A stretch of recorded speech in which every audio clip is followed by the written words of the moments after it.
Hi hello ನಮಸ್ಕಾರ, welcome to my channel. ಇವತ್ತು ನೋಡಿರಿ, ಶಿವನಿಗೆ ಇಷ್ಟವಾದಂಥ ದತ್ತುರಿಕಾಯಿ ಅಂತ ದೀಪಾರಾಧನೆ ಯಾವ ಥರ ಮಾಡೋದಂತ ಹೇಳ್ಕೊಡ್ತಾ ಇದ್ದೀನಿ ಸ್ನೇಹಿತರೆ.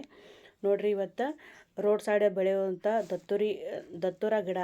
ಅದು ನಮಗೆ ಇಷ್ಟ ದಿನ ಅದರ ವ್ಯಾಲ್ಯೂ ಆಗಿ ಗೊತ್ತಿರಲಿಲ್ಲ. ನಾವು ಅದೇ ಕಸ ಅಂತ ಮಾಡಿ ಕಿತ್ತೊಗಿತಾ ಇದ್ವಿ.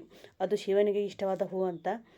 ದತ್ತೂರಿ ಕಾಯಿಯಿಂದ ದೀಪಾರಾಧನೆ ಮಾಡೋದ್ರಿಂದ ನಮಗೆ ಎಲ್ಲ ಥರದಿಂದ ಒಳ್ಳೆಯದಾಗ್ತೈತೆ ಅಂತ ಹೇಳ್ತಾರೆ. ಆದರೆ ಇವತ್ತು ಕೊನೆಯ ಸೋಮವಾರ ಇರೋದ್ರಿಂದ, ಇವತ್ತೇ ಕಾರ್ತಿಕ ಸೋಮವಾರ ಇರೋದ್ರಿಂದ ಇವತ್ತೇ ಈ ದೀಪಾರಾಧನೆ ಮಾಡ್ಕೊಳ್ಳಿ, ತುಂಬ ಒಳ್ಳೆಯದಾಗುತ್ತೆ.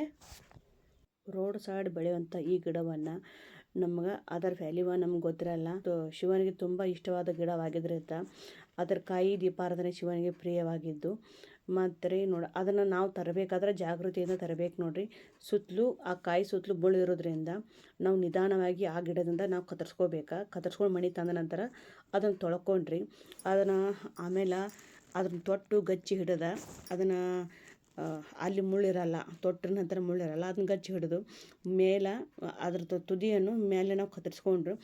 ಮಧ್ಯದಲ್ಲಿ ಅದನ್ನು ರೌಂಡ್ ಶೇಪ್ ತೆಗೆದು ಅದರೊಳಗಿದ್ದಂಥ ಬೀಜವನ್ನು ಹೊರ ತೆಗೆದು ನಮಗೆ ತುಪ್ಪ ಹಾಕುವಷ್ಟು ಅದು ನಾವು ಶೇಪ್ ಮಾಡ್ಕೋಬೇಕು ನೋಡ್ರಿ.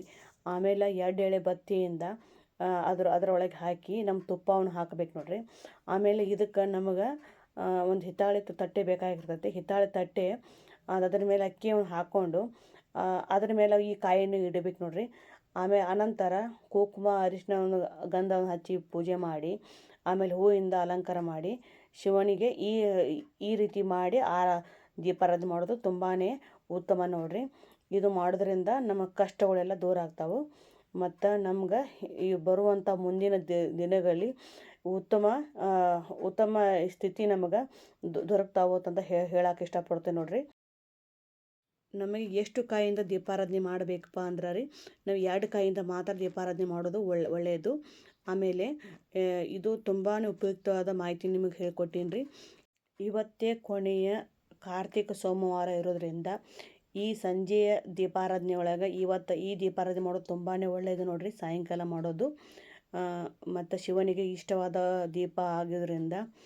ಮತ್ತು ಈಗ ಆಲ್ರೆಡಿ ತುಂಬಾ ವೀಡಿಯೋಸ್ಗಳು ನನ್ನ ಕಡೆ ಯಾವ್ದಾವ್ಕಾರೆ ಅಪ್ಲೋಡ್ ಮಾಡೋದು ಆಗ್ತಾಯಿಲ್ಲ. ಈಗ ಒಂದೊಂದಾಗಿ ವಿಡಿಯೋಗಳು ಅಪ್ಲೋಡ್ ಮಾಡ್ತಾಯಿದ್ದೀನಿ. ನನಗೆ ಟೈಮೇ ಇಲ್ಲದಿರೋದ್ರಿಂದ ಒಂದೊಂದೇ ಬಿಡ್ತಾಯಿದ್ದೀನಿ. ನೋಡಿ ಸಪೋರ್ಟ್ ಮಾಡಿ, ಲೈಕ್ ಮಾಡಿ, ಕಮೆಂಟ್ ಮಾಡಿ, ಶೇರ್ ಮಾಡಿ. ನಾ ಇಷ್ಟು ಹೇಳಕ್ಕೆ ಇಷ್ಟಪಡ್ತೇನೆ ರೀ. Thanks for watching.